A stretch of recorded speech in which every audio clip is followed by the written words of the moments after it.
तो चलिए सीधे आज के इस डीप डाइव में चलते हैं। आज हम उस बेहद कॉम्प्लेक्स और खतरनाक इंजीनियरिंग प्रोसेस को समझने वाले हैं जो कच्चे तेल को समुद्र की गहराइयों से निकालकर सतह तक लाता है। एक तरह से ये काले सोने का एक एपिक सफर है जिस पर हमारी पूरी इकोनॉमी टिकी हुई है। अब वैसे सबसे दिलचस्प बात यह है कि हमारी रोजमर्रा की जरूरतें जैसे गाड़ी का पेट्रोल, कुकिंग गैस, प्लास्टिक का सामान, यहाँ तक कि बहुत सी दवाइयाँ भी, ये सब अपनी शुरुआती यात्रा दुनिया के सबसे खतरनाक एनवायरनमेंट्स में से एक से शुरू करती हैं। सोचिए, जो चीज़ें रोज बिना सोचे इस्तेमाल होती हैं, उनका सोर्स कितना एक्सट्रीम है। और इन्हीं रिसोर्सेज को निकालने के लिए समंदर के बीचों बीच विशाल ऑफशोर प्लेटफॉर्म्स बनाए जाते हैं। पता है इनकी कीमत क्या होती है? एक सिंगल स्ट्रक्चर को खड़ा करने में करीब 5 से 20 बिलियन डॉलर्स तक का खर्चा आता है। ये फिगर इतना बड़ा है कि दिमाग सच में चकरा जाए। तो आज का ये विश्लेषण 5 मेन स्टेजेस में आगे बढ़ेगा। मेगा ऑफशोर प्लेटफॉर्म्स, रिजर्वॉयर तक की ड्रिलिंग, ऑयल एक्सट्रैक्शन और सेपरेशन, फ्लोटिंग स्टोरेज और आखिर में जाइंट टैंकर्स की लोडिंग। चलिए सबसे पहले स्टेज की तरफ बढ़ते हैं, मेगा ऑफशोर प्लेटफॉर्म्स। देखते हैं कि गहरे समंदर में इस पूरे प्रोसेस की नींव आखिर रखी कैसे जाती है। इंजीनियर्स बेसिकली 3 तरह के ऑफशोर प्लेटफॉर्म्स का यूज करते हैं। एक होता है फिक्स्ड प्लेटफॉर्म, जिसे सीधे समुद्र की तलहटी में गाड़ दिया जाता है। दूसरा है फ्लोटिंग प्लेटफॉर्म, जो हेवी एंकर्स के सहारे तैरता है। और तीसरा है FPSO, जो अपने आप में एक तैरती हुई विशालकाय फैक्ट्री की तरह काम करता है। अब इनके स्केल का अंदाजा लगाने के लिए जरा कुतुब मीनार को इमेजिन कीजिए। ये मेगा स्ट्रक्चर्स उस ऐतिहासिक मीनार से भी कई ज्यादा ऊंचे होते हैं, लगभग 300 से 600 फीट ऊंचे। समंदर के बीचों बीच इतना बड़ा स्ट्रक्चर खड़ा करना किसी मॉडर्न चमत्कार से कम नहीं है। सबसे जरूरी पॉइंट यहाँ ये है कि ये प्लेटफॉर्म सिर्फ लोहे और स्टील के ढांचे नहीं हैं, बल्कि एक तरह की किलेबंद सेल्फ सस्टेनिंग माइक्रो सिटीज होती हैं। यहाँ 200 से 500 लोग महीनों तक रहते हैं। इनमें हॉस्पिटल, जिम, हेलीपैड और बड़े डाइनिंग हॉल सब होता है। और हाँ, ये इतने मजबूत होते हैं कि 30 मीटर ऊंची लहरों और कैटेगरी 5 के तूफानों को भी आसानी से झेल जाते हैं। ओके, अब बढ़ते हैं सेकंड फेज की तरफ, रिजर्वॉयर तक ड्रिलिंग। यहाँ समुद्र के फर्श को भेदने के लिए एक मैसिव डेरिक और डायमंड या टंगस्टन कार्बाइड बिट वाले रोटरी ड्रिल का इस्तेमाल किया जाता है। यहाँ एक बहुत ही इंटरेस्टिंग चीज़ है, ड्रिलिंग मड। नाम से लगता है कि ये कोई कीचड़ होगा, पर एक्चुअल में ऐसा बिल्कुल नहीं है। ये एक हाईली स्पेशलाइज्ड केमिकल कंपाउंड होता है जो सेफ ड्रिलिंग के लिए लिटरली लाइफ सेविंग है। ये ड्रिल बिट को ठंडा रखता है और जमीन के नीचे के इमेंस प्रेशर को कंट्रोल में रखता है। और इस ड्रिलिंग की गहराई कितनी होती है? करीब 1000 से लेकर 5000 मीटर्स तक। इस ड्रिल को समुद्र का पानी, सीबेड की सख्त चट्टानें और 3 अलग-अलग जियोलॉजिकल लेयर्स को चीरकर इतनी गहराई तक पहुंचना होता है। पर इस सब में सबसे बड़ा, सबसे कैटास्ट्रॉफिक खतरा होता है ब्लोआउट। ये वो सिचुएशन है जब जमीन के नीचे का एक्सट्रीम प्रेशर तेल और गैस को पूरी तरह आउट ऑफ कंट्रोल करके बाहर फेंक देता है। इसे रोकने के लिए ब्लोआउट प्रिवेंटर या BOP का यूज होता है।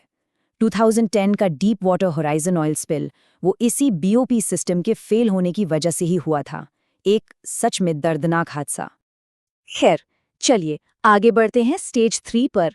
करीब 60 से 100 दिनों की लगातार ड्रिलिंग के बाद जब कुआं आखिरकार तैयार हो जाता है, तब बारी आती है तेल को एक्सट्रैक्ट और सेपरेट करने की।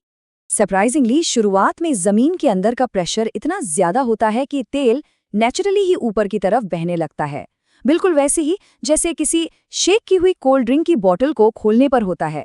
लेकिन जब ये प्रेशर कम होने लगता है, तब आर्टिफिशियल लिफ्ट के जरिए सबमर्सिबल पंप्स या गैस इंजेक्ट करके तेल को ऊपर खींचा जाता है। ऊपर आने के बाद सबसे क्रूशियल काम होता है सेपरेशन का।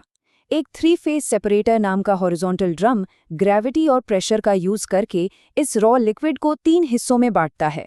गैस सबसे ऊपर आती है, कच्चा तेल बीच में रुकता है जिसे फिल्टर किया जाता है, और पानी नीचे बैठ जाता है जिसे ट्रीट करके वापस समंदर में छोड़ दिया जाता है। अब आते हैं चौथे स्टेज पर, फ्लोटिंग स्टोरेज फैसिलिटीज। मतलब फिल्टर होने के बाद ये कच्चा तेल बीच समंदर में ट्रांसपोर्ट होने का इंतजार कहाँ करता है? हर दिन निकलने वाले उन 50,000 से 2 लाख बैरल्स तक के तेल को स्टोर करने के लिए प्लेटफॉर्म के पास ही एक विशालकाय एफपीएसओ वेसल हमेशा एंकर करके रखा जाता है। इसकी लंबाई लगभग 330 मीटर्स तक होती है।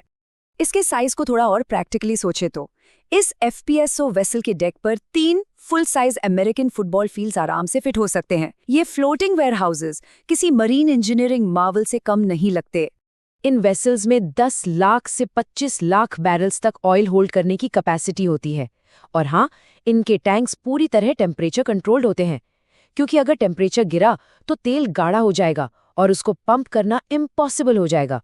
साथ ही इसमें लगे सेंसर्स और कस्टडी ट्रांसफर मीटर्स ये गारंटी देते हैं कि तेल की एक एक बूंद का हिसाब बिल्कुल सटीक हो। तो चलिए अब पहुंचते हैं इस पूरे ऑपरेशन के क्लाइमैक्स पर, यानी स्टेज 5, जाइंट टैंकर्स की लोडिंग। अब हम तेल को वेरी लार्ज क्रूड कैरियर, जिसे वीएलसीसी कहते हैं, उसमें ट्रांसफर करेंगे। एक बार जहन में लाइए, 330 मीटर लंबा और 60 मीटर चौड़ा टैंकर, जो बेसिकली एक छोटे मोहल्ले के साइज का है, वो प्लेटफॉर्म के पास आता है। एक स्पेशलाइज्ड मरीन पायलट को इस जायंट टैंकर को बिल्कुल परफेक्टली अलाइन करना होता है, क्योंकि तेज समुद्री लहरें किसी भी गलती की कोई गुंजाइश नहीं छोड़ती हैं। ये डॉकिंग टाइमलाइन 4 से 6 घंटे की होती है और इस दौरान टेंशन अपने पीक पर होती है। शुरुआती घंटों में इस जहाज को 100 किलो पर मीटर वजन वाली मोटी स्टील की रस्सियों से बांधा जाता है और फिर छठे घंटे तक आते आते फ्लेक्सिबल कार्गो होस को दोनों वेसल्स के बीच सेफली कनेक्ट कर दिया जाता है। इस वक्त लगातार रेडियो कम्युनिकेशन बहुत जरूरी है ताकि कोई भी कैटास्ट्रोफिक एक्सप्लोजन ना हो। अब आता है असली एक्शन। 5000 हॉर्स पावर वाले मैसिव पंप्स पूरी ताकत के साथ चालू होते हैं और हर घंटे लगभग 50,000 बैरल्स यानी लगभग 80 लाख लीटर कच्चा तेल लगातार इस टैंकर में ट्रांसफर करना शुरू कर देते हैं। ये पूरा ट्रांसफर 24 से 48 घंटों तक बिना रुके चलता रहता है, और वो भी बहुत ही स्ट्रिक्ट नो स्पार्क प्रोटोकॉल्स के अंडर। स्पेशलाइज्ड टीम्स पूरी तरह हाई अलर्ट पर रहती हैं। जब टैंक्स फुल हो जाते हैं तब जाकर $1 बिलियन ट्रांजैक्शंस वाले डॉक्यूमेंट्स पर साइन किए जाते हैं। और फिर जब वो भारी भरकम टैंकर आखिरकार रिफाइनरी की तरफ आगे बढ़ता है तो वो अपने पीछे इंसानी मेहनत का एक बहुत ही प्रोफाउंड सेंस ऑफ ऑ छोड़ जाता है। खैर, इस डीप डाइव को यहीं खत्म करते हैं, पर अगली बार जब कोई एवरीडे प्लास्टिक आइटम या फ्यूल यूज किया जाए तो क्या वो हजारों इनविजिबल वर्कर्स और समंदर के बीचों बीच चल रही वो विशालकाय इंजीनियरिंग हमारे ध्यान में आएगी? सोचिएगा जरूर।